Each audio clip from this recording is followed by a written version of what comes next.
Bienvenue à Ose ton monde pour cette énième vidéo, pour mettre un peu en lumière ces personnes qui osent vivre ce qu'elles ont envie de vivre dans ce monde à leur manière. Et aujourd'hui, j'ai invité Anna O'Neill. C'est comme ça qu'on dit? O'Neill, ça s'écrit O'Neill, mais ça se dit O'Neill, mais c'est pas grave. Voilà. Eh bien, bonjour Anna, bienvenue. Bonjour. Bienvenue sur cette chaîne et je suis ravie de t'accueillir. Voilà, je t'ai proposé en fait de participer à cette chaîne parce que j'ai constaté à plusieurs reprises que, que tu osais vraiment vivre ce que tu avais envie de vivre, en tout cas beaucoup dans la création. Ouais, tout à Et, fait. ça fait pas très longtemps que tu es dans le coin de la Corrèze. Euh, J'entame ma troisième année là. D'accord, et tu venais d'où alors? Donc je suis arrivée il y a bientôt 3 ans de région toulousaine. Ça faisait à peu près 6 ans que j'étais entre Toulouse et les Pyrénées, enfin voilà, autour de la région toulousaine. Et puis je suis arrivée dans le coin par les hasards de la vie qui ont fait que voilà, je suis tombée amoureuse de ce. Moi, je regarde par la fenêtre et du coup, de ces paysages et de la verdure, de la pluie, de toute cette vie qu'il y a. Donc c'est peut-être mes origines irlandaises qui parlent aussi, je sais pas, mais voilà, c'est Ah oui, un Onaël, humidité. c'est de là que ça vient, Onaël. Oui, C'est c'est ça. irlandais. D'accord. Ouais, ouais. Très bien. Ok, donc tu es arrivé ici et, euh, et j'ai vu que tu avais acheté une grange, c'est ça, pour la rénover, Ouais, c'est installer? ça. Donc j'ai acheté une grange avec donc plusieurs projets dessus. Il y a un projet d'habitation pour moi personnel et ensuite il y a le projet donc de créer un atelier principalement axé sur la teinture végétale, donc, parce que je suis teinturière, donc c'est mon métier depuis 3 4 ans maintenant. Et il y a aussi le projet donc sur le terrain. Donc j'ai 1,5 hectare de terrain attenant à la grange.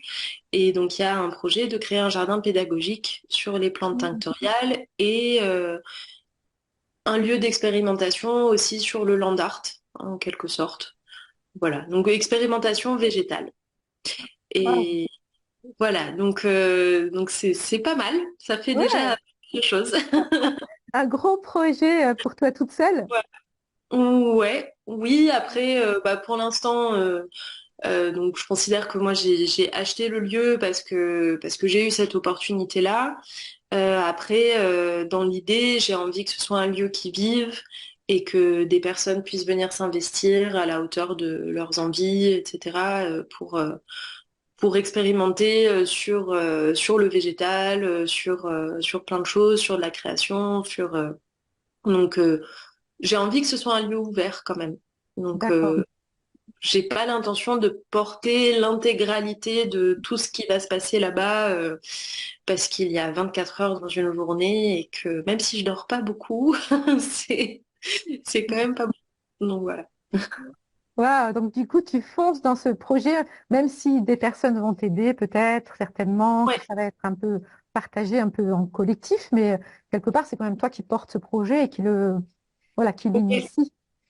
Oui, c'est moi qui l'initie dans le sens où, comme je disais, j'ai eu l'opportunité d'acheter et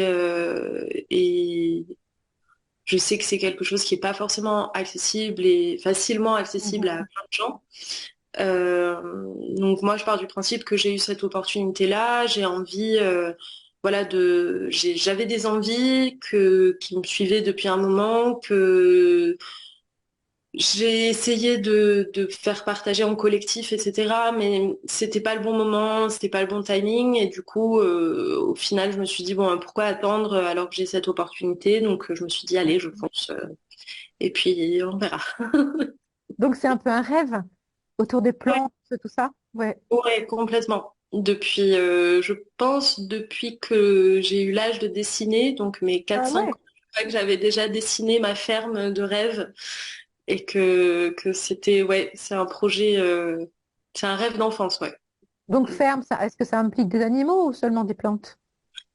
Alors, ça, dans un monde parfait, pour moi, ça impliquerait plein d'animaux, mais je suis aussi consciente de ce que ça représente. Et donc, pour l'instant, je me concentre sur le végétal euh, parce que c'est quelque chose que je maîtrise plus. Et à terme, enfin, je pense pas avoir l'espace pour avoir énormément d'animaux, mais j'aimerais bien, pourquoi pas, avoir quelques moutons, toujours en rapport avec du coup la teinture végétale et donc la fibre aussi, la fibre animale qui se teint. Et donc ça, c'est quelque chose que j'ai en tête, mais c'est pas pour tout de suite, c'est pas dans un premier temps. Ok. Donc tout ce qui concerne la teinture, puisque c'est quand même la grosse partie en fait de ton projet, Ouais. c'est quelque chose qui est là dans ta vie depuis, tu dis 3 4 ans? Bah, un peu plus en vrai. Enfin, j'ai commencé à expérimenter il y a 5 6 ans. En fait, je faisais une formation en herboristerie dans les Pyrénées et donc la formation de l'école lyonnaise des plantes médicinales. Et j'avais ma prof de chimie végétale en fait qui nous a fait une initiation à la teinture pour comprendre, nous aider à comprendre certains principes actifs des plantes. Et en fait, à ce moment-là, au moment où on a fait cet atelier, il y a eu un déclic dans ma tête Mm. parce que moi, je venais d'un cursus plus artistique à la base. J'ai fait cette formation en herboristerie parce que le végétal m'attirait beaucoup, m'a toujours attiré. Et en fait, bah, ça a vraiment fait un espèce de combo parfait entre le végétal et la création artistique.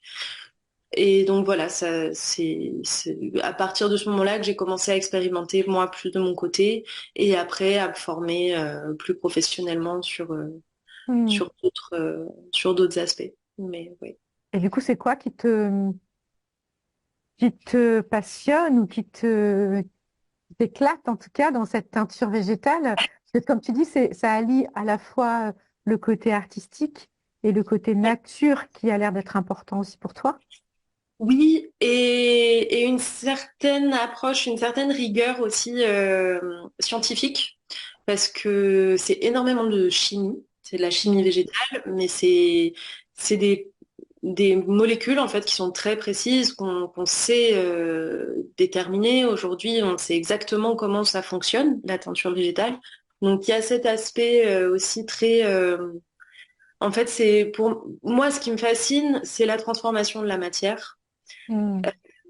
et de savoir, en fait, de partir d'une fibre, donc qui est une plante ou une fibre animale, mais de se dire qu'on peut partir d'une fibre et que cette fibre, elle va être filée, elle va être tissée, elle va être teinte pour arriver jusqu'à un produit fini. Et c'est toutes ces étapes de transformation que je trouve incroyable. Et après, avec la teinture végétale, cet aspect à la couleur aussi, de se dire qu'on peut, de manière très naturelle, très écologique aussi, concevoir des vêtements qui rappellent aussi toute cette splendeur qu'on a pu avoir dans le vêtement depuis l'Antiquité, en fait, toute l'évolution en fait de l'histoire du vêtement qui moi me passionne et de retrouver un sens en fait dans les choses qu'on porte, qui sont en fait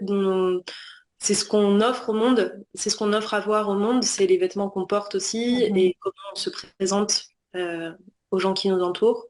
Et du coup, voilà, moi, je trouve qu'il y a beaucoup de poésie là-dedans et je peux en parler des heures. Merveilleux. Il y a un peu d'alchimie là-dedans aussi, quoi. Cette transformation de la matière, pour moi, c'est voilà, ça sent vraiment quelque chose d'alchimique. Donc, Ouais, voir bah toucher ça. alors, je pense que je suis pas assez compétente pour en parler vraiment. Mais c'est un sujet qui m'intéresse beaucoup aussi, l'alchimie, et effectivement, cette notion de transformation de la matière. Euh, je pense que les alchimistes étaient quelque part les chimistes du passé, d'une certaine manière, avec en même temps cette quête un peu spirituelle aussi de viser quelque chose, enfin d'une élévation en fait de Mhm. soi, d'aller chercher quelque chose de plus en plus pur. Et donc ouais, ça c'est quelque chose que je trouve aussi très intéressant. Donc, Et tu es couturière du coup? Tu les comptes, parce qu'en fait jusque-là j'ai perçu que tu faisais de la teinture sur des écharpes, des foulards, ouais, des tops plus simples, enfin au niveau de oui, la au découpe. niveau de la Est-ce que tu confection, ouais. fais des costumes ou des vêtements? Alors, c'est quelque chose vers lequel je tends. D'accord. Je suis pas couturière à proprement parler, c'est-à-dire que je sais coudre une ligne droite. Je sais, non mais, enfin, j'ai quelques notions de couture, mais c'est pas mon métier et c'est un métier à part entière. Mais j'aimerais bien effectivement tendre vers de la création de couture, peut-être en partenariat avec d'autres personnes aussi. Du coup, pour partager des savoirs et voilà, je trouve qu'à Mhm. plusieurs aussi, on a souvent des idées géniales, donc Carrément. c'est bien de partager avec d'autres gens. Mhm. Euh, mais pour l'instant, non, effectivement, je fais beaucoup d'accessoires textiles, du foulard, des choses assez simples dans la confection. Et après, j'ai tout un volet papeterie aussi.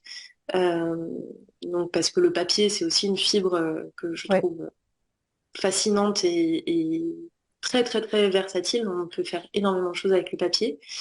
Et je fais de la reliure depuis quelques années. Enfin, c'était le métier de ma mère en fait, et donc elle m'a transmis pas mal de savoir-faire à ce niveau-là. Et donc voilà, je transforme aussi des papiers que je teins et que j'imprime en impression végétale en papeterie, des carnets, des cartes postales, plein de choses. Oui, et tu dessines aussi, j'ai vu ça, que tu dessines et tu peins. Oui, oui, oui, oui. En fait, je trouve ça toujours un peu compliqué quand on me demande ce que je fais. Alors, c'est sûr, je suis teinturière, c'est mon métier, mais je pense qu'il y a un côté aussi plasticienne dans le sens où j'aime travailler la matière, j'aime créer des choses, Mhm. et donc j'ai pas envie de me limiter forcément à dire bah je fais que ça, parce que c'est vrai que je fais plein de choses. Avec ouais, avec toujours quand même un fil conducteur sur ce lien avec le végétal, la nature et ce qu'on est capable d'en faire. Oui, il y a cette notion chez toi, enfin, moi, ce que j'ai perçu en tout cas, aussi de ce rapport à la nature et au sauvage, à quelque Ouais, chose voilà, qui est très présent, relié à l'artistique, justement, à l'expression de qu'est-ce que je peux faire avec ça, et comment, j'ai l'impression que ça se relie, les deux aspects. Bon, il n'y a pas que ces deux aspects-là, hein, ça serait te réduire, mais dans ce que j'ai pu non, percevoir. Ouais. mais oui, oui, bien sûr. En fait, je pense que c'est effectivement quelque chose qui m'est cher, mais je pense que dans tout le parcours que j'ai fait, que ce soit dans mes études, euh, ce qui m'intéresse beaucoup, c'est cette approche holistique. Je pense on est tellement de choses. On n'est pas, On est multiples. pas Ouais. on est multiples. On a plein de facettes qui nous composent. Et effectivement, je pense que dans ma manière de créer, j'aime bien l'idée de présenter mon monde en fait aux gens qui m'entourent. Et mon monde est composé de plein de choses. Du coup, effectivement, il y a plein de facettes. Et ce lien au sauvage qui, ouais, qui me suit depuis un petit moment maintenant, parce que je trouve ça important de reconnecter avec cet aspect un peu sauvage qu'on essaye de brosser dans le sens du poil depuis l'enfance. Hmm.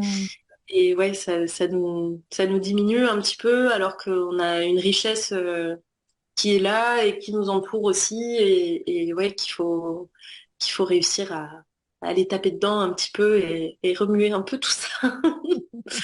Donc voilà. Parce que tu dis que effectivement, tu désires, enfin, ce que tu souhaites, et que tu essayes de faire le plus possible, c'est d'exprimer ce qui est en toi, hein, voilà, de l'offrir au monde. Et Ouais. donc, tu l'exprimes par l'art au niveau plastique, avec tes mains, mais pas que, puisque je t'ai entendu chanter aussi, et jouer de la musique. Oui, bah après ça c'est très personnel. Enfin c'est quelque chose que je pratique le chant depuis toute petite et euh, et c'est quelque chose qui me suit. Mais je pense effectivement c'est un moyen d'expression comme un autre et c'est difficile d'en choisir un. Du coup tous les moyens sont bons pour Yes, s'exprimer. je vois ça. Tu joues de la guitare, n'est-ce pas aussi? Ouais ouais Ouais. ouais. Guitare, un peu de piano. Mais voilà, enfin, pour Mhm. l'instant, c'est compliqué d'avoir un piano dans une caravane, donc je reste avec la guitare. Ouais. Est-ce que tu composes ou est-ce que tu écris des chansons, des Pas du tout. textes? Non. Alors pour le coup, non, c'est vraiment de la reprise ou de l'improvisation en yaourt ou en scat, mais pas d'écriture. C'est pas un biais qui est très facile pour moi. Mhm. Donc, mais j'aimerais beaucoup. C'est un peu une frustration, mais j'y suis pas encore. Bah, il y a déjà pas mal de choses, hein. C'est assez, Voilà. assez comblé. Et comme tu dis oui, le chant, c'est personnel, mais moi, je t'ai vu chanter devant des gens, donc faut oser aussi dévoiler, voilà, oser chanter en public, parce que tu fais de temps Ouais. en temps. Oui, oui, oui. Bah après, je pense que ça, c'est très. Enfin, quand je dis c'est personnel, c'est dans le sens où on a tous, je pense, nos limites de là où on est à l'aise en public. Et comme je te disais, moi, je chante depuis que je suis gamine et on a toujours chanté dans la voiture, en famille. Enfin, et donc c'est quelque chose qui, j'ai pas de gêne à ce niveau-là. Mhm. Ça vient très facilement devant des gens. C'est pas quelque chose qui est difficile pour moi, en tout cas. Mhm. Et C'est donc, quoi qui est difficile pour toi alors? euh, plein de choses. Non, je sais pas. Je pense de ne pas trop intellectualiser des projets avant de se lancer. Mhm. Et ça n'a pas besoin d'être parfait dans ma tête avant de commencer à agir. Ça, des fois, ça peut être un peu limitant. Mhm. Euh, et ce qui peut être difficile Est-ce que c'est de difficile pour toi pas trop d'oser? m'éparpiller. De pas trop m'éparpiller. Ça, Ah, c'est difficile. bah oui, quand on a plein de talents, c'est pas évident. Ça pétille de partout, quoi. Ouais. C'est ça, réussir à recentrer et à mener les choses jusqu'au bout en étant dans un axe. Voilà. Et qu'est-ce que c'est qui t'aide à ça, à cet axe, à cet alignement? Est-ce que tu as des outils ou euh, voilà, des techniques qui te permettent de rester centré? J'ai arrêté de faire des listes et parce que je trouve que c'est toujours extrêmement décevant. Enfin, parce qu'on peut toujours rajouter plein de choses sur une liste et beaucoup plus que ce qu'on en enlève. Donc c'est un peu ce Mhm. truc infini d'insatisfaction. Enfin, pour moi, la satisfaction d'une liste, c'est quand on arrive à tout rayer, sauf que moi, j'arrive jamais à tout rayer. Du coup,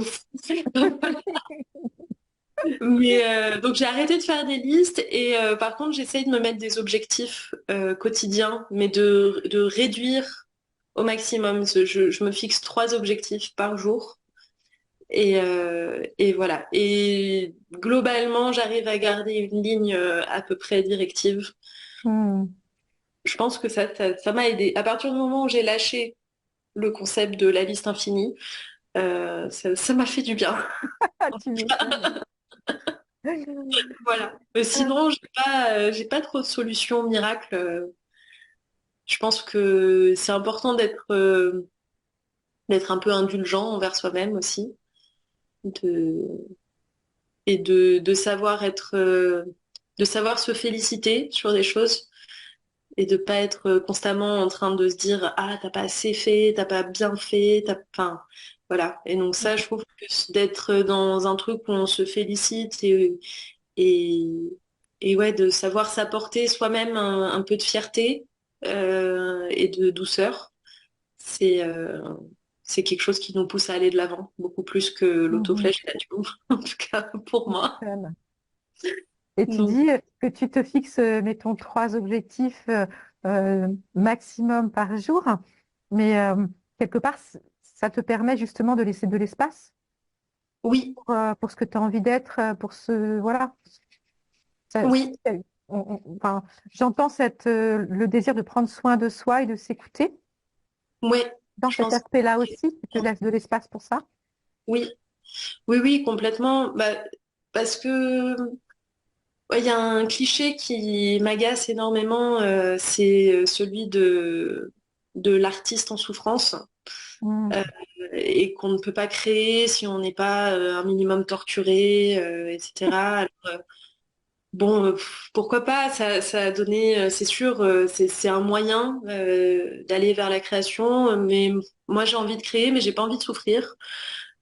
Du coup, je pense que c'est important de prendre soin de soi Mm. pour aller vers des choses qui sont saines et qui, ouais, c'est quelque chose auquel j'aspire, en tout cas, d'avoir, de m'entourer de belles choses et de belles choses saines et de Mhm. pouvoir proposer des belles choses saines aussi autour de moi. Donc, ouais, prendre soin de soi, c'est très important. Autant du dedans que du dehors. Ouais. Et ouais. Oui, parce qu'on peut créer dans une vibration, en étant dans une vibration élevée aussi bien que dans une vibration basse. Oui, oui, oui, tout à fait. Toi, C'est lorsque ça. tu crées, voilà, tu réussis, enfin, tu es dans cette vibration élevée ou ça change, c'est variable. Je pense que, je sais pas, j'aurais du mal à le quantifier comme ça. Ça dépend sur quoi je me concentre peut-être, mais je pense que globalement, j'essaye de tendre à, enfin, ouais, j'essaye de me mettre dans un état d'esprit, on va dire plus dans une vibration haute quand j'ai envie de créer, notamment quand je peins. Sans forcément se dire qu'on crée en étant dans une vibration haute, on peut aussi se dire que ben, la création, c'est un outil de transformation en fait de choses qui peut-être nous pèsent ou voilà pour que ce qui en ressort en fait pour moi ça doit projeter vers du mieux, vers du positif, Mhm. vers Tu parlais de voilà. la colère, du coup. Mm. Ouais, par exemple, enfin moi je pense à ça parce que des fois enfin je sens que j'ai de la colère par rapport je sais pas, quand on parle de déforestation, quand on parle de scandales écologiques, etc. Enfin, moi, c'est des choses qui m'affectent énormément. Euh, et, et du coup, bah, j'essaye de partir de ça et de créer quelque chose qui va projeter du beau sur ce postulat de base en me disant, bon, bah, qu'est-ce qu'on en fait de ça? Comment on le transforme? Comment moi, déjà, pour moi, je transforme cette émotion qui me pèse en quelque chose qui va sensibiliser et du coup être vers du positif. Mhm.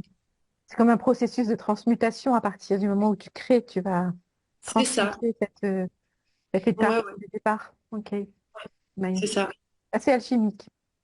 Mais oui, non, mais je pense que effectivement, il y a des trucs qui m'attirent vers ça.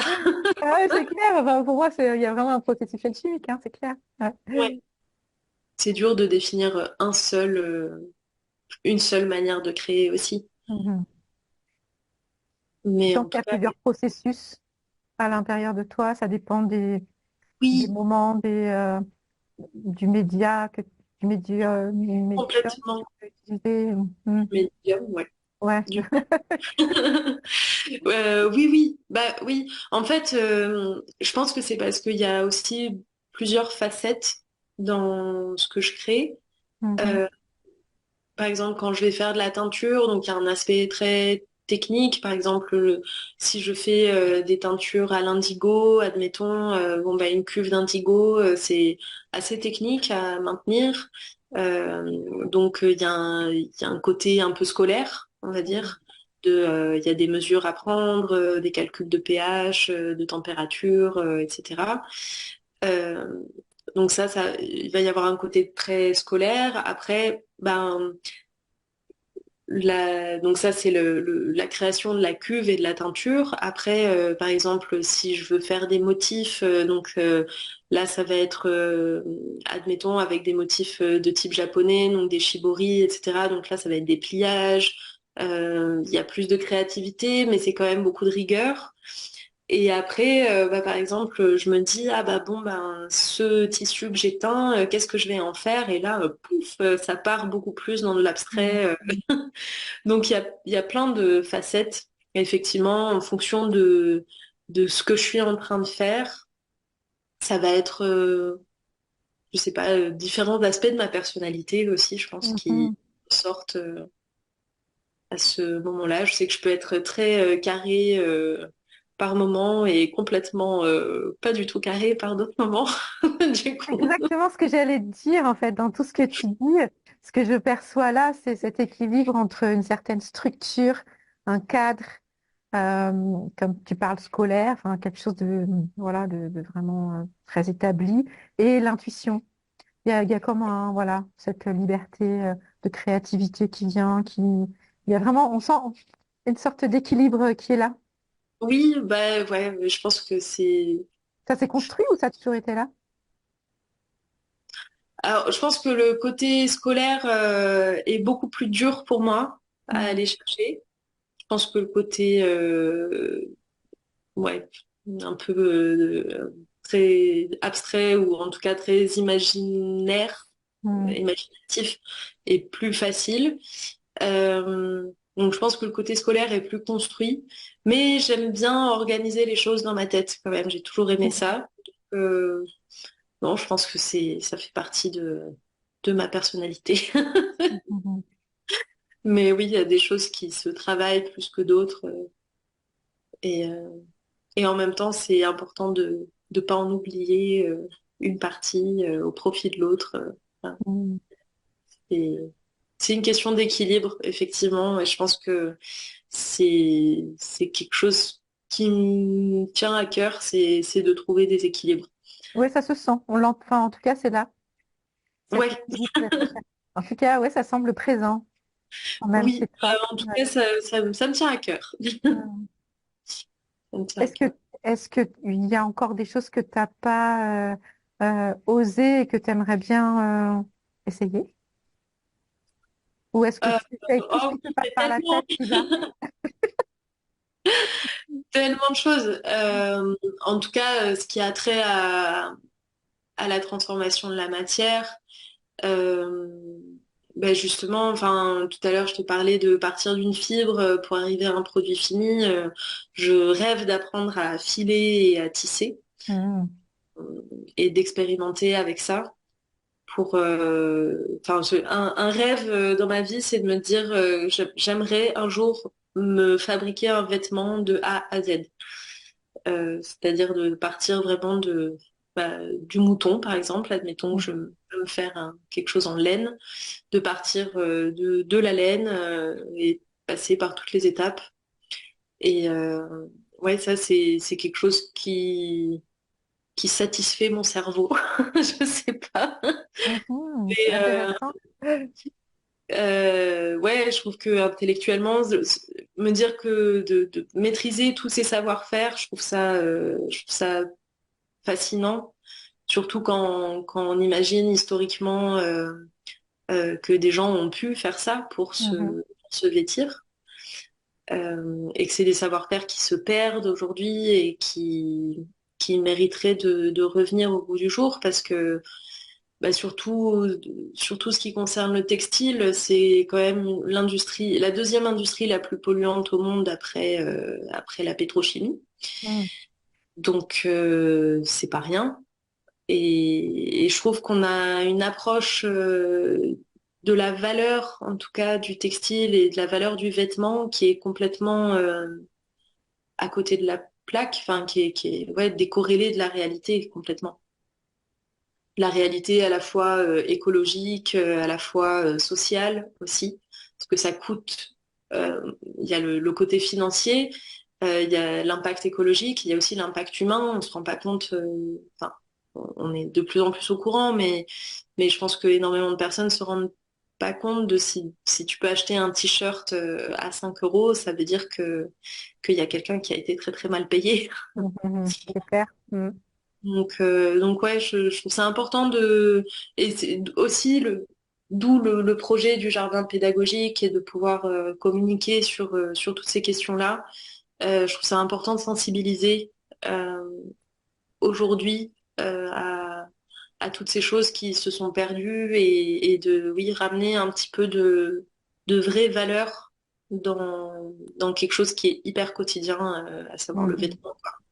Le vêtement et même si on pense au papier aussi, c'est pareil, hein, Mm. c'est des choses qui nous entourent quotidiennement, qu'on utilise quotidiennement et on se rend pas compte de tout ce qui entre en jeu pour qu'on ait accès à ça, quoi. Ouais, tout à fait. À tous les niveaux, ouais, effectivement, ouais. Oui, C'est quelque chose d'important et intéressant. Je pense que ça peut transformer, voilà, vraiment la manière d'être ouais, des individus avec leur environnement et avec les uns les autres aussi. Enfin, ça rebondit oui, dans tout tous à les fait, sens. tout à fait. Bah oui, puis je pense que effectivement, ça permet de développer quelque chose de l'ordre de aussi du partage de savoir-faire. Enfin, je sais pas euh, si on repense les choses un petit peu de manière plus circulaire ou dans l'entraide, etc., je pense que il y a des gens qui peuvent avoir certains savoir-faire et qui partagent avec d'autres et au final, ça permet un bien-être collectif en fait, ou en tout cas de générer des biens pour Mm. tout le monde d'une manière éco-responsable aussi Oui, donc et, quelque part, tu et penses que socialement humaine.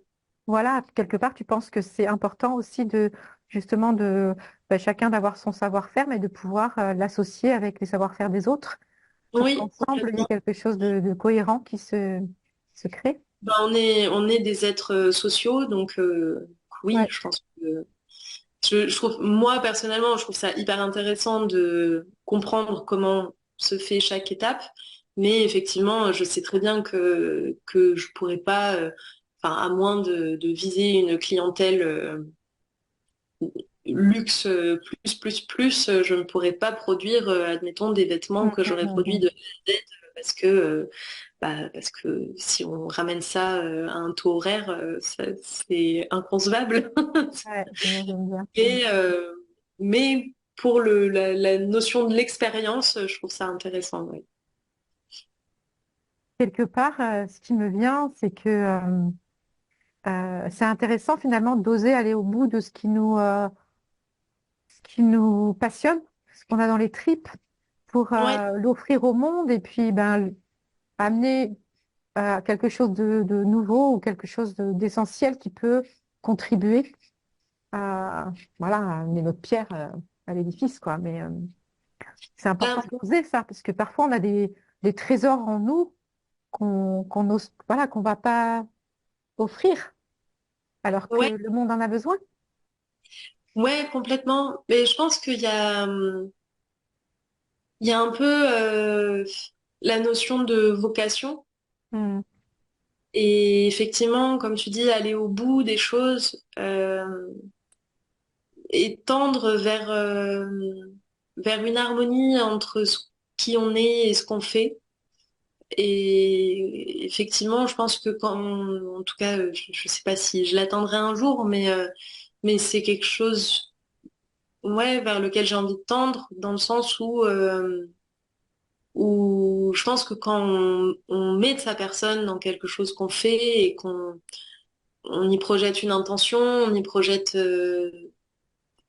qui on est, euh, ça se ressent dans le produit fini. Et si on a envie d'un monde beau, eh ben, il faut projeter des belles choses dans ce qu'on fait. Et Magnifique. aller au bout de ça, effectivement. Ouais. Euh, ouais. Et je pense il y a quelque chose de très satisfaisant et de très beau dans la maîtrise.